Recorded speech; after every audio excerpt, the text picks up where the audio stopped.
Bom dia, gente. O nosso trabalho foi sobre o menino do pijama listrado e eu tentei dar uma resumida o máximo possível sobre o que retrata o filme. O menino do pijama listrado.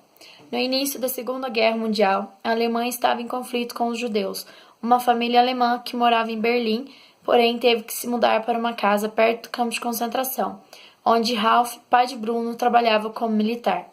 Bruno fez amizade com um judeu chamado Samuel, onde aprendeu o valor da amizade. Samuel, apesar de ter sido prejudicado pelo pai de Bruno, não teve preconceito em aceitar a amizade do garoto. Bruno prometeu que ajudaria Samuel a encontrar seu pai, que havia sumido após ter ido fazer um trabalho.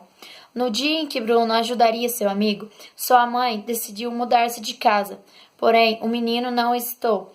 Vestiu as roupas dos judeus, que eram listradas, e foi à procura do pai de Samuel. Quando entrou no campo de concentração, foi levado junto aos demais à sala de gás, onde morreu de mãos dadas com Samuel.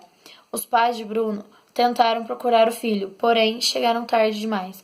Agora a Glaucia vai fazer uma reflexão do filme. Então, quando assistimos o filme, ele nos causa sentimentos de revolta, angústia e tristeza, devido à forma hostil e injusta das quais os judeus foram submetidos. No entanto, destaca-se também um sentimento de admiração à inocência da amizade de um judeu com um filho de militar alemão, mostrando assim que somos seres humanos independentes de etnias, raça ou religiões, capazes de relacionar com outros seres diferentes. Agora eu vou dar uma resumida na matéria. O início do conflito. A Segunda Guerra Mundial teve início em 1º de setembro de 1939. As forças da Alemanha nazista de Adolf Hitler invadiram a Polônia. O ataque foi prontamente respondido pelo Reino Unido, França e pela Comunidade das Nações, que declararam guerra a Hitler. O Führer pretendia criar uma nova ordem na Europa, baseada na superioridade germânica e na eliminação de algumas minorias étnicas e religiosas, como os judeus e os ciganos, bem como deficientes físicos e homossexuais. A guerra opôs os países aliados e as potências do eixo, e até hoje é o conflito que causou mais vítimas em toda a história.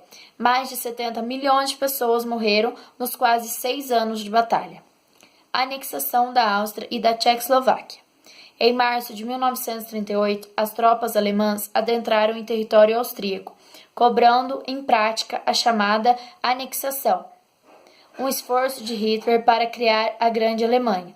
O então primeiro-ministro austríaco, Kurt, tentou resistir, mas acabou sendo obrigado a aceitar pacificamente a invasão nazista.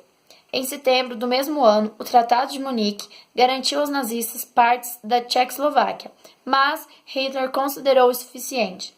E em março de 1939, suas tropas tomaram Praga, ação reprovada com veemência por Inglaterra e França. E como foi o fim desta guerra? Os aliados começaram a derrotar o eixo em 1942. Os Estados Unidos e a Austrália derrotaram os japoneses no Pacífico. Em fevereiro de 1943, os nazistas perderam a batalha de Stalingrado, na União Soviética, e foram expulsos da Bulgária, Hungria, Polônia e Tchecoslováquia. A África, Egito e Argélia foram conquistados pelas forças aliadas em julho do mesmo ano. Vítor Manuel III, rei da Itália, tirou Mussolini do governo e assinou a rendição italiana aos aliados. No dia 8 de julho de 1944, os aliados desembarcaram na Normandia, França, na operação que ficou conhecida como Dia D. Era o início da libertação francesa e no fim de agosto, Paris estava livre. Em 2 de maio de 1945, soviéticos e americanos tomaram Berlim, 2 dias depois do suicídio de Hitler e do alto comando do Partido Nazista. Iniciou-se o processo de rendição das tropas nazistas, colocando assim fim da guerra na Europa.